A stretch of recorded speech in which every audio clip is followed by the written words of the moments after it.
এই যে প্লাস্টিক লাগাবেন হে ই করেন হ্যাঁ প্লাস্টিক লাগাবেন হে কাপড় রাখবেন প্লাস্টিকের কাপড় তো বেশি রাখুন ভালোভাবে দেখি। আসসালামু আলাইকুম দর্শক, আপনারা দেখেন একটা সালোয়ার কাটিং করতে প্রথমত কী দরকার, প্রথমত হাইয়ের মেজারমেন্ট বা লম্বা মানে লেন্থ মানে হচ্ছে কি লম্বা। এখানে আপনার 43 ইঞ্চি বা 40 ইঞ্চি হলে হবে, ঠিক আছে। এটা হচ্ছে লম্বার মেজারমেন্ট, এটা হচ্ছে হাই মেজারমেন্ট।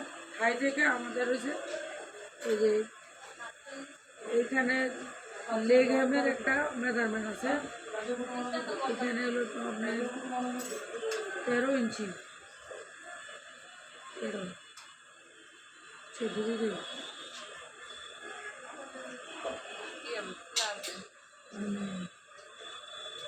ইঞ্চি লম্বা, আর এখান থেকে 1.5 ইঞ্চি ভিতরে কাটতে হবে যে হাই যে কাটটা